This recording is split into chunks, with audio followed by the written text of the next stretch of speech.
अपनी कैंसर से जूझ रही गर्लफ्रेंड के इलाज के लिए मैं दिन में फूड डिलीवरी करता था और रात में सड़क किनारे बारबेक्यू बेचता था। बस एक ही मकसद था, किसी तरह जल्दी से उसके ऑपरेशन के पैसे जमा कर लूं। लेकिन जिस दिन हमारे घर के बाहर एक के बाद एक कई रोल्स रॉयस आकर रुकी, उसी दिन मुझे पता चला कि शाहजिनियन असल में बड़े अमीर खानदान की नाजायज बेटी है। वो जाते वक्त अपने साथ सब कुछ ले गई, यहां तक कि मेरा रूममेट भी। बस मुझे पीछे छोड़ गई।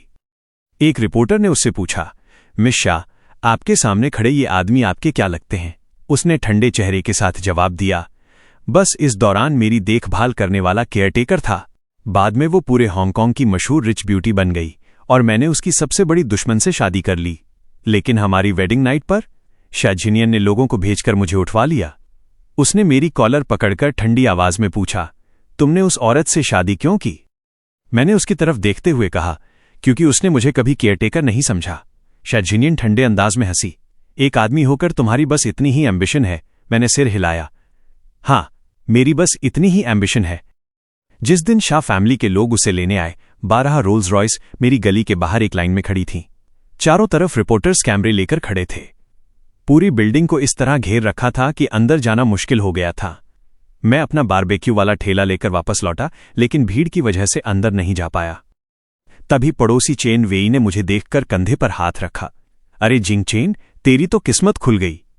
तेरी गर्लफ्रेंड तो बड़े खानदान की प्रिंसेस निकली। अब उसके दादाजी खुद उसे लेने आए हैं। तू भी उसके साथ जाकर लग्जरी लाइफ जिएगा। मैं अभी भी शौक में खड़ा था कि तभी शाहजिनियन लोगों की भीड़ के बीच सीढ़ियों से नीचे उतरी। मैंने उसे पहले कभी ऐसे नहीं देखा था। उसने latest high and designer dress पहन रखी थी।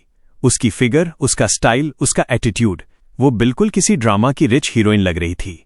और उसके साथ खड़ा था मेरा रूममेट जी बोदा। जब उसकी नजर मुझ पर पड़ी तो उसकी आंखों में पहले जैसी नरमी नहीं थी। अब उनमें सिर्फ ऊंचे लोगों वाला घमंड था। तभी एक रिपोर्टर ने पूछा, मिस शाह, आपके और इनके बीच क्या रिश्ता है? उसने मेरी तरफ देखकर ठंडे लहजे में कहा, बस कुछ समय तक मेरी देखभाल करने वाला केयरटेकर था। उसके इतना कहते ही आसपास खड़े लोग हैरान रह गए, क्योंकि इस बिल्डिंग में सभी ने मुझे उसके लिए सामान खरीदते देखा था, उसे एक्सरसाइज करवाते देखा था। सब जानते थे कि वो मेरी गर्लफ्रेंड है। कुछ लोग मुझे सिंपैथी वाली नजरों से देख रहे थे, तो कुछ मजाक उड़ा रहे थे। सबकी नजरें मुझ पर टिक गईं। मैं वहीं चुप खड़ा रह गया। मैंने नीचे देखा। 10 युआन की सस्ती टी शर्ट, 20 युआन के कैनवस शूज और थकान से टूटा हुआ शरीर। सच कहूं तो मैं वाकई किसी केयरटेकर जैसा ही लग रहा था। लेकिन मैंने 5 साल तक उसकी देखभाल की थी। कम से कम अगर वो मुझे सिर्फ अपना पड़ोसी भी कह देती तो शायद आज मुझे इतनी बेइज्जती महसूस नहीं होती। मैं अपना ठेला धकेलते हुए आगे बढ़ा।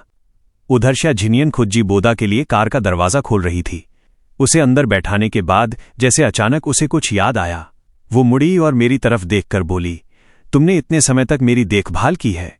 अगर तुम्हारी कोई इच्छा हो तो बता दो, मैं उसे पूरा कर सकती हूं।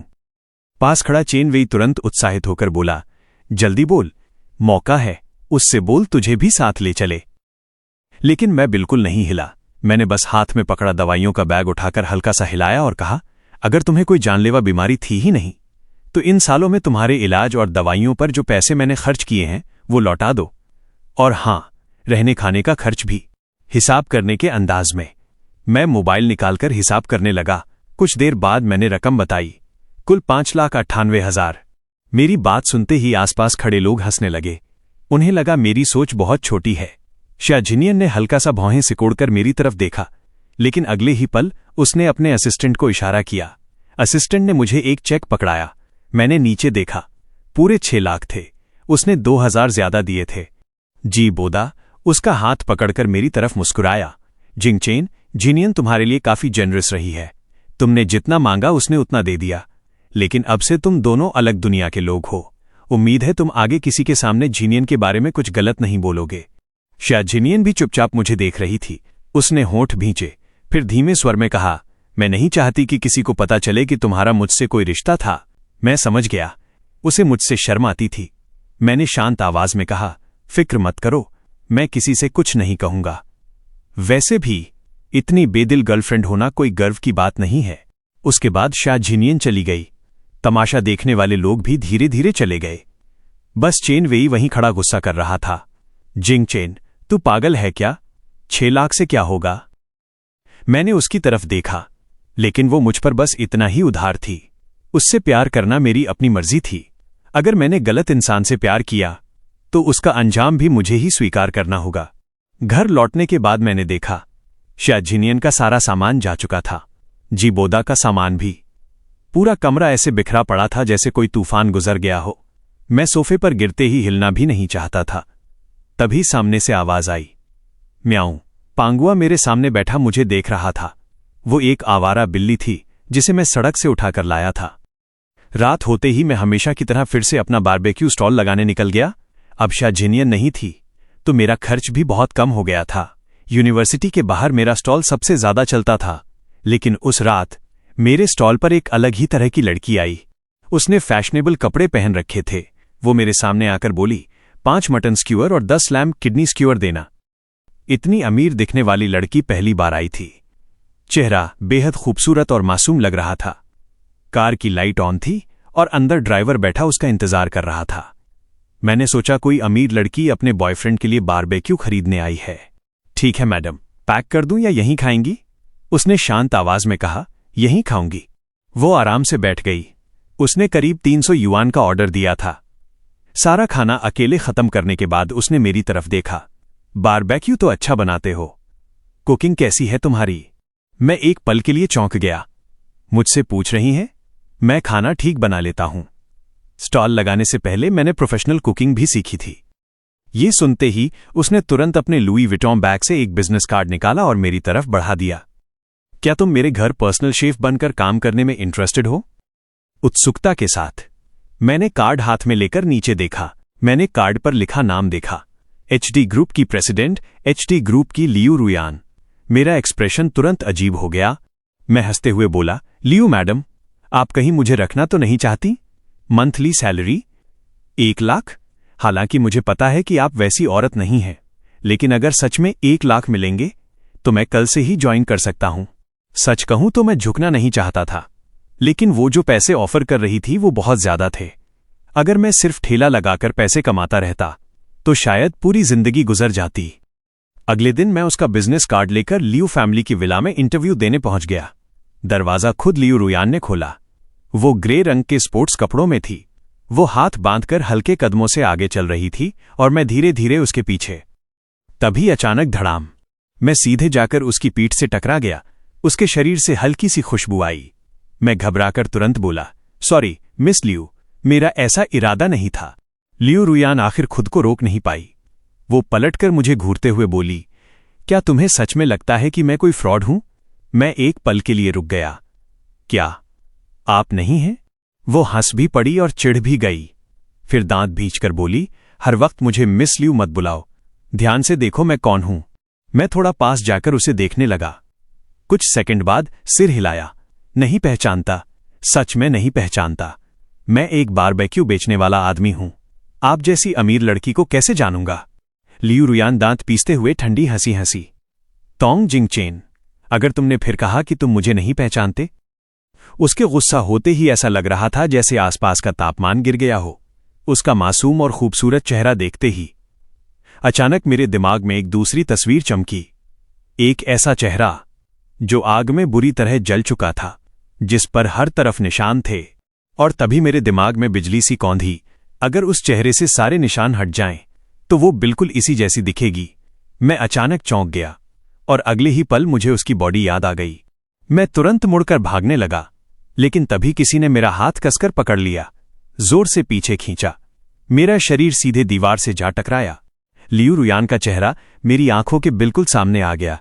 उसने मुझे अपने और दीवार के बीच रोक रखा था। वो सिर उठाकर मेरी तरफ देखते हुए बोली, तोंग जिंगचेन, अब भागकर दिखाओ। मैं हिल भी नहीं पा रहा था। वो मेरे बहुत करीब थी, इतनी करीब कि उसकी सांसें मेरे चेहरे पर महसूस हो रही थीं। असल में शाजिनियन से पहले मेरी एक और गर्लफ्रेंड थी, जब मैं 17 साल का था। उस गर्मी में जब मैं हाई स्कूल में था, हमारी क्लास में एक ट्रांसफर स्टूडेंट आई थी। उसका नाम था जियांग वान। उसके चेहरे पर आग में जलने के गहरे निशान थे। क्लास के सभी बच्चे उससे डरते थे। हर कोई उसे अवॉइड करता था। यहां तक कि कैंटीन में भी कोई उसके साथ बैठकर खाना नहीं खाता था। पीछे से सब उसे बदसूरत लड़की कहकर बुलाते थे। उसकी डेस्क पार्टनर ने तो सीट बदलने की भी मांग कर दी। वो बोली, उसका चेहरा देखकर मुझे रात में डरावने सपने आते हैं। टीचर भी मजबूर हो गए। उन्होंने पूरी क्लास से पूछा, क्या कोई जियांग वान के साथ बैठना चाहेगा? उस वक्त जियांग वान अपनी उंगलियों से डेस्क का किनारा कसकर पकड़े हुई थी। उसकी घबराहट साफ दिखाई दे रही थी, लेकिन पूरी क्लास में कोई हाथ उठाने को तैयार नहीं था। तभी मैंने धीरे से हाथ उठा दिया और अगले ही पल पूरी क्लास हंसी से गूंज उठी। सर, तोंग जिंगचेन को ही इसका डेस्क पार्टनर बना दीजिए। कूड़ा बीनने वाला और बदसूरत लड़की, दोनों साथ में बिल्कुल फिट बैठते हैं।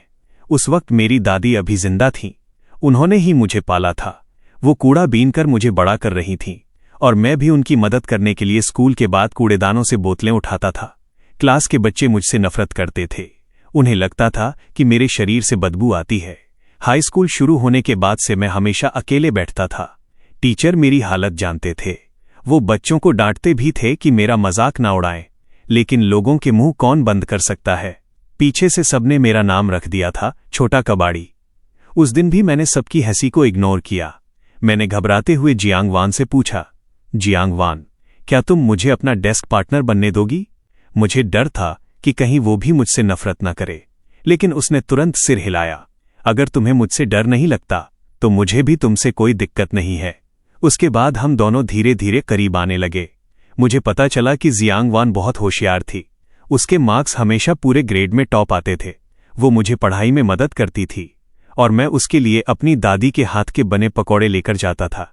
जब स्कूल के बाहर कुछ गुंडों ने उसे परेशान किया तो मैं बेसबॉल बैट लेकर उनसे लड़ पड़ा। जब मेरे पास खाने के पैसे नहीं होते थे तो वो अपनी पॉकेट मनी का आधा हिस्सा मुझे दे देती थी। 12वीं क्लास में उसने अचानक मुझे प्रपोज कर दिया। उसने कहा कि वो चाहती है हम दोनों एक ही यूनिवर्सिटी में जाएं। उसने मुझसे वादा किया था कि हम साथ में किंगबे यूनिवर्सिटी में पढ़ेंगे। मैंने उसका प्रपोजल स्वीकार कर लिया और अपनी पहली यूनिवर्सिटी चॉइस में किंगबे भर दिया। लेकिन फॉर्म सबमिट होने की आखिरी रात मैं एक 5 स्टार होटल में पार्ट टाइम काम कर रहा था। वहीं मैंने जियांग वान को उसके परिवार के साथ देखा। उसके बगल में एक बहुत हैंडसम लड़का बैठा था। जब दोनों परिवारों के बड़े लोग वॉशरूम गए हुए थे तब मैंने उन्हें बातें करते सुना। वे कह रहे थे कि उस लड़के को गर्मियों की छुट्टियों में जियांग वान के साथ विदेश भेजेंगे ताकि उसका इलाज हो सके और वापस आने के बाद दोनों की सगाई कर दी जाएगी। मैं मानता हूं, उस वक्त मेरे अंदर बहुत हीन भावना थी। घर लौटने के बाद मैंने अपनी यूनिवर्सिटी चॉइस बदल दी। फिर मैंने जियांग वान को मैसेज भेजा, मैं किसी और से प्यार करने लगा हूं, हमारा ब्रेकअप यहीं खत्म। मैसेज भेजने के बाद मैंने उसे हर जगह ब्लॉक कर दिया। किसी को नहीं पता चला कि मैं किस यूनिवर्सिटी में गया और उसके बाद मुझे जियांग वान की कभी कोई खबर नहीं मिली। लियू रुयान की आवाज गुस्से से भर गई। अगर उस दिन शा झिनियन के घर के बाहर रिपोर्टर्स ने तुम्हारी तस्वीर न ली होती तो शायद मुझे अब तक पता भी नहीं चलता कि तुम यानजिंग वापस आ चुके हो। फिर उसने मुझे घूरते हुए पूछा, जिस किसी और की बात तुमने की थी क्या वो शा झिनियन थी? मैं खुद भी नहीं सोच सकता था कि ब्रेकअप के लिए बोला गया झूठ वो आज तक याद रखेगी। मैंने उसका हाथ झटक दिया, उससे तुम्हारा क्या लेना देना? और मुझे याद है मैंने तुमसे ब्रेकअप कर लिया था। मेरी बात सुनते ही लियू रुयान पूरी तरह भड़क गई। वो गुस्से से बोली, क्या मैं तुम्हारी पालतू कुतिया हूं? तुमने कहा ब्रेकअप और रिश्ता खत्म। इतने में विला का मेन गेट खुला। अंदर से सफेद सूट पहने एक बेहद हैंडसम आदमी बाहर आया। वो बिल्कुल किसी फेरी टेल के प्रिंस जैसा लग रहा था। मैं उसे पहचानता था। वो वही आदमी था जो उस दिन होटल के प्राइवेट रूम में लियू रुयान के साथ बैठा था। मुझे याद था उस वक्त दोनों फैमिली वाले उनकी सगाई की बात कर रहे थे। मतलब लियू रुयान का पहले से फियांस था। फिर भी वो मेरे पीछे क्यों आई? क्या सबको लगता है कि मैं बहुत आसान इंसान हूं? तभी उस लड़के ने अचानक उत्साह से कहा, तोंग जिंगचेन, यान दीदी, आखिर आपने इन्हें ढूंढ ही लिया। मैं थोड़ा हैरान होकर उसे देखने लगा। ये लड़का आखिर लियू रुयान का कौन था? लियू रुयान ने मेरी तरफ देखा, फिर उस लड़के की तरफ इशारा करके बोली, ये शाह जिशवान है, शाह फैमिली का छोटा बेटा। वो आगे कुछ कह पाती उससे पहले ही शाह जिशवान उछलता हुआ मेरे पास आया और मेरा हाथ पकड़ लिया। वो मुस्कुराते हुए बोला, मुझे पता है आप यान दीदी के बॉयफ्रेंड हैं ना? मैं एकदम चौंक गया। लियू रुयान ने बिना किसी झिझक के सबके सामने मुझे अपना बॉयफ्रेंड कहा था। जब शा झिनियन मेरे साथ रिलेशनशिप में थी तब वो पूरी तरह ठीक थी। बाद में अचानक उसका एक्सीडेंट हुआ। उसे लगा कि शाह फैमिली की दादी उसे खत्म करना चाहती हैं क्योंकि वो नाजायज बेटी थी, इसलिए उसने जानबूझकर बीमार होने का नाटक शुरू किया। ताकि सबको लगे कि वो किसी के लिए खतरा नहीं है। लेकिन मुझे ये सब नहीं पता था। मैं उसके लिए पैसे जोड़ता रहा, उसे हॉस्पिटल ले जाता रहा, उसकी दवाइयां खरीदता रहा। एक बार में ही हजारों रुपए खर्च हो जाते थे। लेकिन मुझे लगता था जब मैंने उसका बॉयफ्रेंड बनने का फैसला किया है तो उसकी जिम्मेदारी भी मेरी है।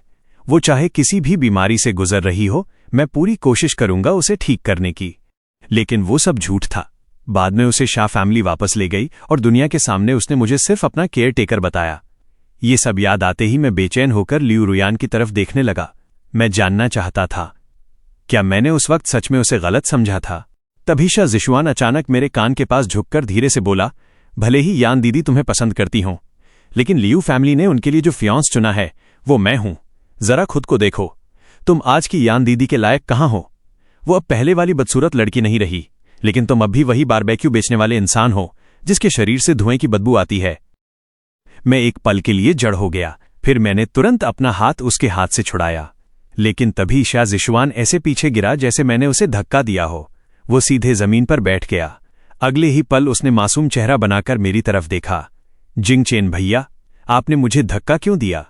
मैंने तुरंत लियू रुयान की तरफ देखा। खत्म। अब वही क्लीशे ड्रामा होने वाला था जहां ग्रीन टी टाइप लड़का झूठा इल्जाम लगाता है।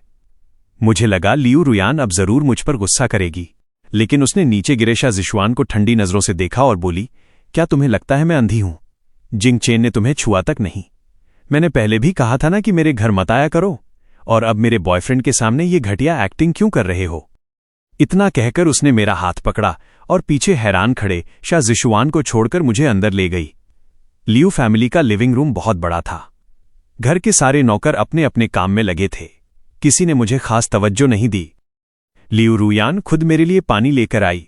उसने मुझे बैठने को कहा, फिर मेरी आंखों में देखते हुए बोली, जिंगचेन, सच बताओ, उस दिन जो मैसेज तुमने मुझे भेजा था वो झूठ था ना? तुम किसी और से प्यार नहीं करते थे, सही? मैं कुछ सेकंड चुप रहा, हां भी और नहीं भी। वो मैसेज झूठ था, लेकिन बाद में मैं सच में किसी और से प्यार करने लगा था। हालांकि शाह जिनियन ने पहले मुझे प्रपोज किया था, लेकिन मैंने 5 साल तक उसकी देखभाल की। इतना समय साथ रहने के बाद कुछ ना कुछ फीलिंग्स तो हो ही जाती हैं। मैं अपनी की हुई चीजों से इनकार नहीं करूंगा, भले ही बाद में पता चला कि मैं गलत था। इसके बाद मुझे पता चला कि शाह जिशुआन शाह जिनियन का सौतेला भाई है और लियू रुयान की उससे कोई सगाई नहीं हुई थी। वो सब सिर्फ दोनों फैमिली के बड़ों की अपनी सोच थी। आखिर में मैं लियू फैमिली में लियू रुयान का पर्सनल शेफ बनकर रहने लगा। उसने मेरे लिए अलग से एक कमरा भी तैयार। मेरा कमरा ठीक उसके कमरे के बगल में था। मैं थोड़ा ऑकवर्ड महसूस कर रहा था, लेकिन रात को जब अपने कमरे में गया तो देखा बेड पर कंबल तक नहीं था। मैं मजबूरी में बटलर के पास गया। उसने बिना किसी एक्सप्रेशन के कहा, सर, आपकी सारी व्यवस्था खुद मिस लियू ने की है। ये मेरे काम के अंदर नहीं आता। आप चाहें तो सीधे उनसे बात कर सकते हैं। मैंने हिम्मत जुटाई और लियू रुयान के कमरे का दरवाजा खटखटाया। अंदर से आवाज आई, अंदर आ जाओ। मैंने दरवाजा खोला। कमरे में लियू रुयान दिखाई नहीं दी, लेकिन बाथरूम से पानी गिरने की आवाज आ रही थी। वो नहा रही थी। फिर भी मुझे अंदर बुला लिया। मैं बस ये कहने ही वाला था कि बाद में आ जाऊंगा। तभी बाथरूम का दरवाजा खुल गया। लियू रुयान गीले बालों के साथ बाहर आई। उसने सिर्फ पतली सी नाइट ड्रेस पहन रखी थी। उसके भीगे हुए लंबे बाल कंधों पर चिपके हुए थे। मैं खुद को उसे दोबारा देखने से रोक नहीं पाया। मैं कोई हफ्सी नहीं था, लेकिन उसकी बॉडी सच में बहुत अट्रैक्टिव थी। उसकी लंबी टांगें नाइट ड्रेस के नीचे साफ दिख रही थीं, और उसकी फिगर। सबसे खतरनाक बात यह थी कि वो जानबूझकर मुझे देख रही थी। उसकी आंखें बिल्कुल किसी लोमड़ी की तरह शरारती लग रही थीं। मैं 20 साल से सिंगल था। इतना टेम्पटेशन कैसे झेलता? अगले ही सेकंड मेरी नाक से खून निकल आया। लियू रुयान खुद भी घबरा गई। वो तुरंत मेरे पास आई, मेरा चेहरा ऊपर उठाया और बोली, सिर ऊपर करो। फिर उसने मुझे बेड के किनारे बैठाया, कुछ टिश्यूज लेकर मेरी नाक बंद की। उसके बाद मुझे घूरते हुए बोली, तुम इतने होपलेस कैसे हो? तुम तो 5 साल तक शाह जिनियन के साथ रहे थे ना? मैंने बेहद दुखी चेहरे से कहा, उसने मुझे कभी छूने तक नहीं दिया। सोचो तो खुद अजीब लगता है। शाह जिनियन ने खुद मुझे प्रपोज किया था, लेकिन वो मुझसे ऐसे बचती थी जैसे मैं कोई चोर हूं। खासकर जब उसने बीमार होने का नाटक शुरू किया। उसके बाद चाहे मैं उसके लिए कितना भी करूं, वो हमेशा मुझसे ठंडे तरीके से बात करती थी। लेकिन मेरे रूममेट जीबोदा के साथ उसका व्यवहार बिल्कुल अलग था। जीबोदा बहुत हैंडसम था। वो 4S कार शोरूम में सेल्समैन था। एक समय ऐसा था जब शा झिनियन रात के बीच में मुझे मैसेज भेजती थी, मुझे मिल्क टी पीनी है, एक छोटा कप 30 युआन का आता था। बाद में मैंने जीबोदा की सोशल मीडिया पोस्ट देखी, तब पता चला वो सारी मिल्क टी उसके लिए मंगवाती थी। मुझे बहुत गुस्सा आया। एक रात जब मैं स्टॉल से वापस लौटा तो देखा शा झिनियन जीबोदा की बाहों में बैठी गेम खेल रही थी। मैंने तुरंत जीबोदा को उससे अलग किया और शा झिनियन से पूछा, जब मैं तुम्हें छूता हूं तो तुम दूर हट जाती हो, लेकिन वो तुम्हारे इतना करीब कैसे बैठ सकता है? आखिर तुम्हारा बॉयफ्रेंड कौन है? शा झिनियन ने नाक ढकते हुए कहा, तुम हर दिन तेल और धुएं की बदबू लेकर घर आते हो। सच कहूं तो तुम्हारे पास आना बहुत डिस्गस्टिंग लगता है। जीबोदा भी तुरंत बोला, जिंगचेन भैया, गलत मत समझिए, मेरे और झिनियन के बीच वैसा कुछ नहीं है। मैं तो उसे आपकी दोस्त समझता हूं, इसलिए इतना कैजुअल रहता हूं। उस सुबह मैंने बहुत देर तक नहाया था, यहां तक कि मैंने सोचा शायद मुझे बारबेक्यू स्टॉल लगाना ही छोड़ देना चाहिए। लेकिन तभी शा झिनियन का मैसेज आया, इस महीने की दवाइयों के 7,000 जल्दी ट्रांसफर करो। उस पल मेरा दिल सच में ठंडा पड़ गया। इस बार मैंने पैसे नहीं भेजे। तुरंत उसका दूसरा मैसेज आ गया, मुझे पता था, अब तुम्हें लगने लगा है कि मैं बोझ हूं। तुम मेरा इलाज नहीं करवाना चाहते सही? ठीक है, मैं मर जाती हूं। मैं घबराकर तुरंत घर की तरफ भागा, लेकिन जब घर पहुंचा तो देखा शा फैमिली के लोग उसे लेने आ चुके थे। कारण बहुत सीधा था। शा फैमिली का असली वारिस शा मिंगझे बोन कैंसर से मर चुका था और शा जिशुआन पूरी तरह निकम्मा था। शा जिशुआन सिर्फ बेवकूफ ही नहीं था, उसे बिजनेस मैनेजमेंट की भी बिल्कुल समझ नहीं थी। अब शा फैमिली की आखिरी उम्मीद सिर्फ शा झिनियन ही बची थी, इसलिए ओल्ड मास्टर शा उसे बाहर भटकने नहीं दे सकते थे। मुझे लगा ये सब सुनकर लियू रुयान मेरा मजाक उड़ाएगी, लेकिन उसने बस दर्द भरी नजरों से मुझे देखा और फिर मुझे कसकर गले लगा लिया। जिंगचेन, मुझे अपने इन सालों के बारे में बताओ। सच कहूं तो इन सालों में बताने जैसा कुछ खास था भी नहीं। मैंने अपनी यूनिवर्सिटी चॉइस बदल दी थी और यानजिंग से सबसे दूर शहर रोंगचेंग चला गया। दूसरे साल में मेरी मुलाकात शा झिनियन से हुई। वो सिंगल मदर फैमिली से थी। उसका मंथली खर्च सिर्फ 700 युआन था। उसकी रूममेट्स महंगे ब्रांड्स पहनती थीं, लग्जरी स्किन केयर यूज करती थीं, लेकिन शा झिनियन एक ही 80 युआन वाली ड्रेस 2 साल तक पहनती रही। उस वक्त मैंने पार्ट टाइम काम करना शुरू कर दिया था। मैं दादी से पैसे नहीं लेता था, उल्टा हर महीने जो बचता वो उन्हें भेज देता था। मुझे बचपन में छोड़ दिया गया था। मुझे आज तक नहीं पता मेरे असली माँ बाप कौन हैं। इस दुनिया में मेरी दादी ही मेरी अकेली फैमिली थी। लेकिन वो अचानक चली गईं। कूड़ा बीनते वक्त उनका एक्सीडेंट हो गया था। उन्हें हॉस्पिटल ले जाया गया, लेकिन बचाया नहीं जा सका। जब मुझे ये खबर मिली तो लगा जैसे पूरी दुनिया टूट गई हो। मैंने कसम खाई थी कि एक दिन मैं दादी को आराम की जिंदगी दूंगा। उन्होंने भी मुझसे वादा किया था कि वो 100 साल तक जिएंगी, फिर वो मुझे छोड़कर कैसे जा सकती थीं। उस वक्त शा झिनियन ने कॉलेज से छुट्टी ली और मेरे साथ वापस गई। उसने दादी के अंतिम संस्कार में हर वक्त मेरा साथ दिया और लगातार मुझे संभालती रही। दादी के एक्सीडेंट का मुआवजा 30 लाख युआन मिला था। वो सारे पैसे मेरे अकाउंट में आए। कॉलेज लौटने के बाद शा झिनियन ने मुझे प्रपोज करना शुरू कर दिया। उस वक्त मेरी जिंदगी पूरी तरह अंधेरी हो चुकी थी। मैं बिना वजह रोने लगता था, कई बार अचानक टूट जाता था। मैं हॉस्पिटल गया। डॉक्टर ने कहा कि मैं डिप्रेशन की तरफ जा रहा हूं। उसके बाद शा झिनियन हर दिन मेरे लिए खाना लाती थी, मुझे जबरदस्ती बाहर घुमाने ले जाती थी, क्लब एक्टिविटीज में शामिल करवाती थी और हर थोड़े दिन में मेरे लिए छोटे छोटे सरप्राइजेस तैयार करती थी। धीरे धीरे वो मुझे उस अंधेरे से बाहर ले आई। इसलिए जब उसने मुझे प्रपोज किया तो मैंने हां कह दी। लेकिन ग्रेजुएशन वाले साल शा झिनियन का एक्सीडेंट हो गया। हॉस्पिटल से लौटने के बाद उसने कहा कि उसे जानलेवा बीमारी है। उस वक्त मैं बुरी तरह डर गया था। मुझे डर था कहीं वो भी दादी की तरह मुझे छोड़कर न चली जाए। इसलिए मैं अकेले कई जॉब्स करने लगा, बस इसलिए ताकि उसके इलाज के पैसे जमा कर सकूं। मैं हमेशा सपना देखता था कि एक दिन हमारा भी अपना घर होगा। इसलिए जब उसकी हालत थोड़ी स्टेबल हुई तो मैं उसे लेकर वापस यानजिंग आ गया, क्योंकि यहां दादी की कब्र पास में थी। मैंने तो यहां तक सोच लिया था, अगर एक दिन शा झिनियन सच में मर गई तो मैं दादी की कब्र के पास एक बड़ा गड्ढा खोदूंगा। उसमें मैं और शा झिनियन साथ लेटेंगे, फिर खुद ही ऊपर से मिट्टी डाल दूंगा। हम तीनों हमेशा के लिए साथ रहेंगे। लेकिन शा जिनियन मरी नहीं और मुझे अब भी जान तोड़कर पैसे कमाने थे। सब कुछ बदलना शुरू हुआ जिस दिन जी बोदा हमारे साथ रहने आया। जी बोदा मुझसे बिल्कुल अलग था। मैं हर दिन फूड स्ट्रीट में बारबेक्यू बेचता था। पूरा शरीर धुएं और तेल की बदबू से भरा रहता था। लेकिन जी बोदा जवान था, स्टाइलिश था और फैशन की हर चीज समझता था। शा जिनियन उसे पहली नजर में देखकर ही अट्रैक्ट हो गई थी, यहां तक कि वो ये भी भूल गई कि वो खुद बीमार थी। वो खुद आगे बढ़कर उसका सामान उठाने लगी। मेरे पड़ोसी चेन वेई अक्सर मुझसे कहते थे, यार शा जिनियन को भी कोई पार्ट टाइम जॉब कर लेने दो, महीने के 2-3 हज़ार ही सही, कुछ तो मदद होगी। देख खुद को, कितना थक जाता है तू। लेकिन मैं हर बार सिर हिलाकर कहता, उसकी तबीयत ठीक नहीं रहती, मैं थोड़ा और मेहनत कर लूंगा। चेन वेई तुरंत ताना मारते, तबीयत खराब है फिर भी जी बोदा का सामान उठाने चली जाती है। उस दिन तेरी बारबेक्यू गाड़ी रास्ते में खराब हो गई थी, तब क्यों नहीं मदद करने आई? मैंने धीरे से कहा, मैंने उसे फोन नहीं किया था, लेकिन सच ये था, मैं झूठ बोल रहा था। मैंने शा जिनियन को 10 से ज्यादा कॉल किए थे, लेकिन उसने एक भी कॉल नहीं उठाई। बाद में घर लौटकर पता चला उस दिन जी बोदा का बर्थडे था, उसने घर पर पार्टी रखी थी। ये सब मुझे बाद में एक वीडियो में दिखा। एक दिन मैंने शा जिनियन से कहा, क्या तुम दोनों मेरे साथ नाइट मार्केट चल सकते हो?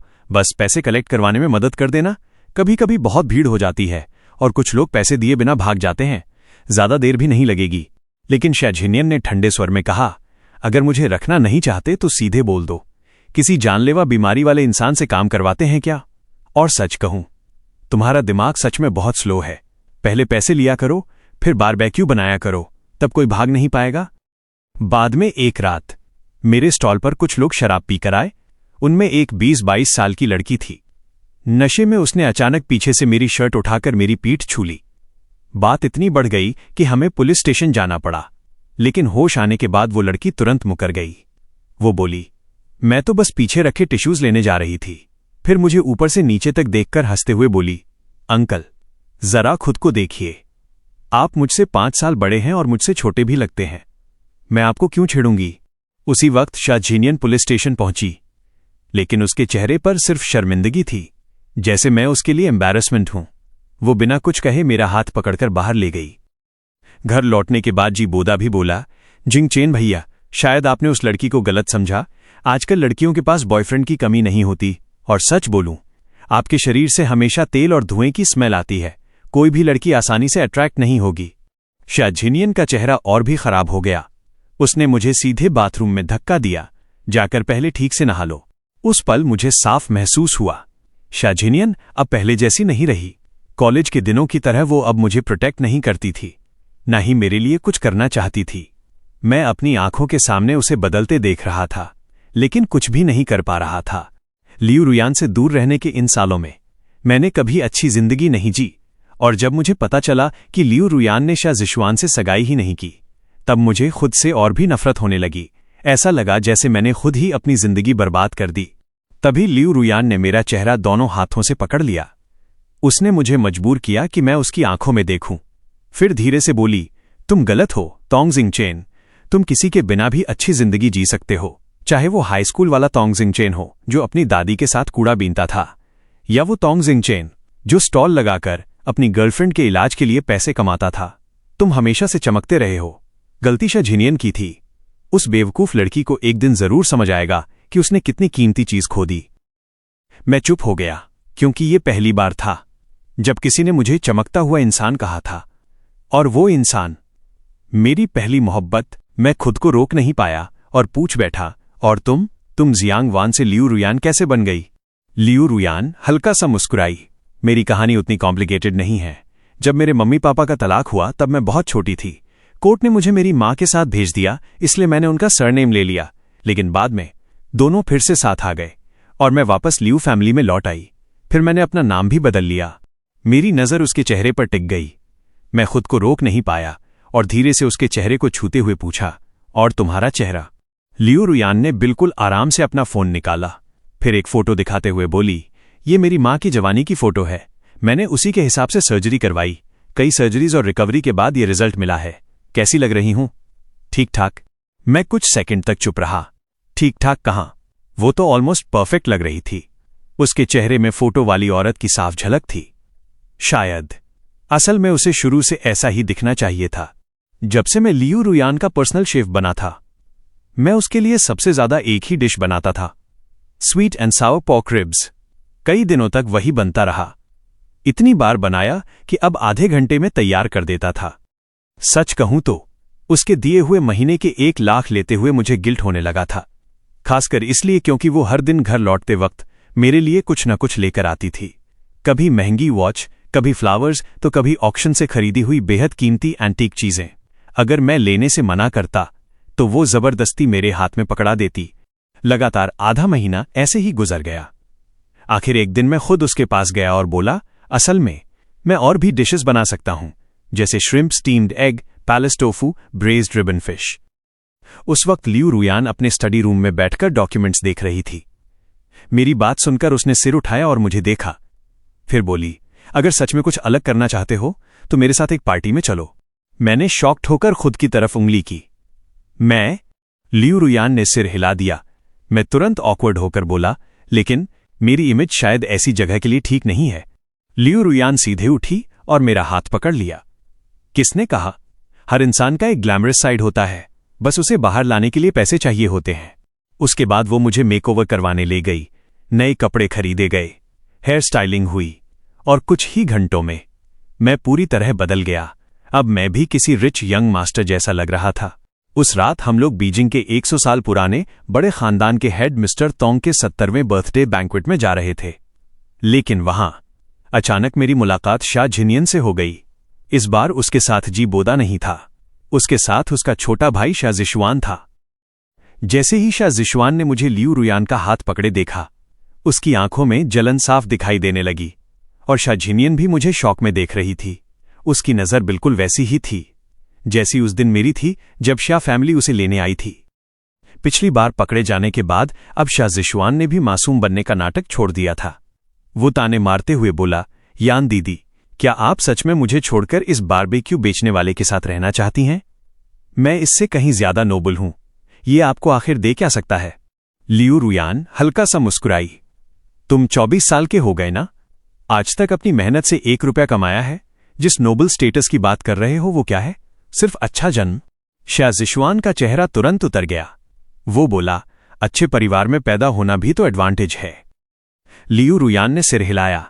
हाँ, अच्छा जन्म एडवांटेज हो सकता है, लेकिन उससे कोई इंसान दूसरों से बड़ा नहीं बन जाता। शा जिशवान तुरंत चुप हो गया, लेकिन तभी शा झिनियन ने मुझे ठंडी नजरों से देखते हुए कहा, तोंग जिंगचेन, अब समझ आया तुम मेरे पास माफी मांगने क्यों नहीं आए, क्योंकि तुम्हें मुझसे भी ज्यादा अमीर लड़की मिल गई। फिर उसने ताने से कहा, लेकिन शायद तुम्हें पता नहीं, उसका चेहरा सर्जरी से बना है। पहले वो बहुत बदसूरत थी। तुम आखिर एक बदसूरत लड़की के साथ रहने को तैयार हो, लेकिन मेरे पास वापस आने को नहीं। मैंने उसकी तरफ देखकर ठंडी हंसी के साथ कहा, क्योंकि वो मुझे कभी केयरटेकर नहीं समझती। शा झिनियन एक पल के लिए चुप रह गई, फिर अचानक हंस पड़ी। शा झिनियन हंसते हुए बोली, तुम्हारी एम्बिशन बस इतनी ही है? मैंने बिना हिचक सिर हिलाया। हाँ, मेरी एम्बिशन बस इतनी ही है। मेरी बात सुनते ही शा झिनियन गुस्से से दांत भींचने लगी। उसके हाथ में पकड़ा वाइन ग्लास लगभग टूटने वाला था। तभी शा जिशवान ने बाहें बांधते हुए घमंडी अंदाज में कहा, तोंग जिंगचेन, ज्यादा खुश मत हो। अगर आज मेरी बहन मिस्टर तोंग की ग्रैंड डॉटर से रिश्ता जोड़ लेती है तो हमारा शा फैमिली पूरे अपर क्लास सर्कल का सबसे अमीर परिवार बन जाएगा। उस वक्त हमारी फैमिली से रिश्ता जोड़ने के लिए लाइन लग जाएगी। और तुम तो मेरी बहन के जूते उठाने लायक भी नहीं होगे। ये बात वो सिर्फ मुझे नहीं, लियू रुयान को भी सुना रहा था। लेकिन अनएक्सपेक्टेडली लियू रुयान हंस पड़ी। वो मुस्कुराकर बोली, शा मिंगजे के मरने के बाद अगर शा फैमिली तुम्हारे जैसे 2 इडियट्स के हाथ में जाएगी तो उसके खत्म होने में देर ही कितनी लगेगी? शा जिशवान का चेहरा गुस्से से टेढ़ा हो गया। तुम्हारा क्या मतलब है? लियू रुयान ने कंधे उचकाए। मतलब वही है जो मैंने कहा। इसके बाद उसने दोनों को पूरी तरह इग्नोर कर दिया और मेरा हाथ पकड़कर बैंक्वेट हॉल के अंदर चली गई। अंदर पहुंचते ही कई रिच लेडीज और सोशलाइट्स लियू रुयान के पास आ गईं। सब उससे बड़े प्यार से बातें करने लगीं। लेकिन थोड़ी देर बाद किसी ने मुस्कुराकर पूछा, मिस लियू, आपके साथ खड़े ये हैंडसम जेंटलमैन कौन है? मैंने सोचा शायद लियू रुयान भी शा झिनियन की तरह दूरी बना लेगी, लेकिन उसने मेरी तरफ देखा और सबके सामने खुलेआम मेरा हाथ पकड़ लिया। फिर मुस्कुराकर बोली, ये मेरा फर्स्ट लव है और वही इंसान जिसे मैं अभी फिर से परस्यू कर रही हूं। उसकी बात सुनते ही आसपास खड़ी औरतें शॉक्ड रह गईं। Oh my God, miss Liu जैसी लड़की को भी किसी को चेस करना पड़ता है? मैंने धीरे से उसके कान के पास पूछा, तुम मुझे कब से परस्यू कर रही हो? लियू रुयान ने हेल्पलेस एक्सप्रेशन के साथ मेरी तरफ देखा और उसी पल मुझे अचानक सब समझ आ गया। वो जो हर दिन मेरे लिए गिफ्ट्स लाती थी, महंगी वॉचेस, फ्लावर्स और वो कीमती एंटीक्स, क्या वो सब मुझे वापस पाने की कोशिश थी? तभी बैंक्वेट के मेन होस्ट ओल्ड मास्टर तोंग अंदर आए। लियू रुयान मुझे लेकर उनके पास गई ताकि हम गिफ्ट दे सकें। गिफ्ट लियू रुयान ने चुना था, लेकिन उसे अपने हाथों से मैंने आगे बढ़ाया। लेकिन जैसे ही ओल्ड मास्टर तोंग ने मुझे देखा, उनके चेहरे का एक्सप्रेशन बदल गया। वो कुछ पल के लिए जैसे खो से गए, यहां तक कि उनके साथ खड़ी महिला भी मुझे अजीब नजरों से देखने लगी। ओल्ड मास्टर तोंग ने धीरे से पूछा, तुम्हारा नाम क्या है? तुम्हारे माता पिता क्या करते हैं? मैंने सिर उठाकर उनकी आंखों में देखा। मेरा नाम तोंग जिंगचेन है। मेरे माँ बाप नहीं हैं। मैं अनाथ हूं। मेरी बात सुनते ही ओल्ड मास्टर तोंग का शरीर हल्का सा कांप उठा। तभी शाह जिशुआन आगे बढ़ा और ऊंची आवाज में बोला, ग्रैंडपा तोंग, शायद आपको पता नहीं है, ये एक अनाथ है। पहले नाइट मार्केट में बारबेक्यू बेचता था। यान दीदी का सहारा मिलने के बाद ही इंसानों जैसे कपड़े पहनने लगा है। उसकी बात सुनते ही पूरे हॉल में मौजूद लोग मुझे अजीब नजरों से देखने लगे, जैसे मैं कोई ऐसा आदमी हूं जो किसी अमीर औरत के सहारे ऊपर आया हो। लेकिन तभी लियू रुयान एक कदम आगे आई। वो सीधे मेरे सामने खड़ी हो गई, जैसे मुझे प्रोटेक्ट कर रही हो। फिर उसने शांत लेकिन मजबूत आवाज में कहा, ग्रैंडपा तोंग, कृपया शाह जिशुआन की बकवास मत सुनिए। हाँ, जिंगचेन ने नाइट मार्केट में बारबेक्यू बेचा है, लेकिन उसने हमेशा अपनी मेहनत से पैसे कमाए हैं। मुझे इसमें शर्म की कोई बात नहीं लगती। ओल्ड मास्टर तोंग ने सहमति में सिर हिलाया। फिर उन्होंने किसी को इशारा किया। कुछ सेकंड बाद एक पुरानी फोटो मेरे सामने लाई गई। फोटो में एक छोटा बच्चा था, उम्र शायद 4-5 साल। उन्होंने मुझसे पूछा, क्या तुम इसे पहचानते हो? मैं एकदम जम गया, क्योंकि फोटो में जो बच्चा था वो बिल्कुल मेरे बचपन जैसा दिख रहा था। मेरे घर में भी एक पुराना फोटो एल्बम था, जब दादी मुझे सड़क से उठाकर लाई थी। तब से हर साल वो मेरी तस्वीरें खींचती थीं। उसी पल मुझे सब समझ आने लगा। मैंने शौक में ओल्ड मास्टर तोंग की तरफ देखा। उन्होंने भारी आवाज में कहा, ये मेरा सबसे छोटा पोता था। उसे बचपन में किडनैपर्स उठा ले गए थे। हमने उसे ढूंढने के लिए बहुत कोशिश की, लेकिन कभी नहीं मिला। लेकिन आज तुम्हें देखकर न जाने क्यों मुझे लगा कि तुम उससे बहुत मिलते जुलते हो। ये कहते कहते उनकी आवाज कांपने लगी। मैं भी धीरे से बोला, ये मेरे 5 साल की उम्र वाली फोटो जैसा ही है। मैंने तुरंत फोन निकाला और अपने बचपन की तस्वीरें उन्हें दिखाईं। ओल्ड मास्टर तोंग ने फोटो देखते ही गहरी सांस ली, लेकिन उन्होंने तुरंत मुझे अपना पोता घोषित नहीं किया। उन्होंने शांत होकर पूछा, क्या तुम्हें आपत्ति होगी अगर मैं तुम्हारा डीएनए टेस्ट करवाऊं? मैंने बिना सोचे सिर हिला दिया। मैं भी जानना चाहता हूं कि इस दुनिया में मेरा कोई अपना बचा है या नहीं। ओल्ड मास्टर तोंग ने मेरे सिर से एक बाल लिया और तुरंत अपने असिस्टेंट को दे दिया। जल्दी करो, अर्जेंट टेस्ट चाहिए। धीरे धीरे पूरा बर्थडे बैंक्वेट फैमिली रियूनियन जैसा बन गया। हॉल में मौजूद हर इंसान का एक्सप्रेशन अलग था, लेकिन सबसे ज्यादा नर्वस शाह जिनियन लग रही थी। वो वाइन ग्लास इतनी जोर से पकड़े हुई थी, जैसे उससे भी ज्यादा टेंशन उसे हो। काफी देर बाद ओल्ड मास्टर तोंग का फोन बजा। फोन पर असिस्टेंट की एक्साइटेड आवाज आ रही थी, सर, डीएनए रिपोर्ट आ गई है। मिस्टर तोंग जिंगचेन और यंग मास्टर तोंग के बीच ब्लड रिलेशन 99.9% मैच करता है। ये सुनते ही ओल्ड मास्टर तोंग के हाथ से फोन गिर गया। उनके बगल में खड़ी महिला भी तुरंत भागकर मेरे पास आई और मुझे कसकर गले लगा लिया। उसकी आंखों में आंसू थे। वो कांपती आवाज में बोली, छोटे भाई। उधर शाह जिशुआन का चेहरा पूरी तरह सफेद पड़ चुका था। वो बुरी तरह घबराकर बोला, ये कैसे हो सकता है? एक बारबेक्यू बेचने वाला तोंग फैमिली का खोया हुआ वारिस कैसे हो सकता है? फिर वो घबराकर शाह जिनियन की तरफ मुड़ा। दीदी, कुछ बोलो, अब हम क्या करेंगे? शाह जिनियन के हाथ में पकड़ा वाइन ग्लास अचानक टूट गया। कांच के टुकड़े उसकी हथेली में धंस गए और खून बहने लगा। कुछ दिनों बाद तोंग फैमिली ने मेरे लिए बहुत बड़ा फैमिली रिकॉग्निशन सेरेमनी रखा। उसी दिन मेरी और लियू रुयान की एंगेजमेंट भी अनाउंस कर दी गई। लेकिन एंगेजमेंट से एक रात पहले शाह जिनियन ने अचानक मेरा अपहरण कर लिया। जब मैंने दोबारा आंखें खोली तो मैं शाह ग्रुप की बिल्डिंग की छत पर था। शाह जिनियन ने मेरी आंखों से पट्टी हटाई, फिर वो मेरे सामने घुटनों के बल बैठ गया। दोनों हाथों से मेरे पैरों को पकड़े हुए उसकी आंखें पागलों जैसी लग रही थीं। वो ऊपर देखकर बोला, जिंगचेन, लियो रुयान से शादी मत करो। वो पहले से तुम्हारी असली पहचान जानती थी। वो सिर्फ तुम्हारे स्टेटस और फायदे के लिए तुम्हारे पास आई है, वरना सोचो, वो तुम्हें बैंक्वेट में क्यों ले गई? तुम्हें खुद ओल्ड मास्टर तोंग के सामने क्यों लेकर गई? मैं हल्का सा मुस्कुराया, फिर शांत आवाज में बोला, अगर मेरी पहचान उसे फायदा दे सकती है तो मुझे खुशी होगी कि उसे फायदा मिले। ठीक वैसे ही जैसे उस समय तुम मेरी गर्लफ्रेंड थीं और मैं खुशी से तुम्हारा खर्च उठाता था। शा जिनियन पूरी तरह स्टन्ड रह गया। वो अविश्वास से मुझे देखने लगा। तुम्हें फर्क नहीं पड़ता कि उसका प्यार किसी मतलब से भरा हो सकता है? मैंने सीधे उसकी आंखों में देखकर पूछा, तो क्या तुमने मुझे बिना किसी मतलब के प्यार किया था? उसका चेहरा तुरंत जम गया। दादी के एक्सीडेंट के बाद मिले 30 लाख कॉम्पेंसेशन कॉलेज वाले समय की शा जिनियन को लगता था कि अगर वो मेरे साथ रहेगी तो उसकी जिंदगी आसान हो जाएगी। लेकिन उसके कितने भी बहकाने के बाद भी मैंने उस पैसे को कभी हाथ नहीं लगाया, क्योंकि मेरे लिए वो पैसे दादी की जान के बराबर थे। शा जिनियन धीरे धीरे जमीन पर बैठ गया। उसी वक्त लियू रुयान पुलिस को लेकर वहां पहुंच गई। तभी मुझे पूरी सच्चाई पता चली। शा मिंगजे की मौत के बाद उसकी मां समझ गई थी कि ओल्ड मास्टर शा जिनियन को वापस फैमिली में लाने वाले हैं। वो नहीं चाहती थी कि सारी फैमिली प्रॉपर्टी किसी इलेजिटिमेट डॉटर के हाथ में जाए, इसलिए उसने सीक्रेटली शा ग्रुप का पैसा खाली किया और पैसे लेकर विदेश भाग गई।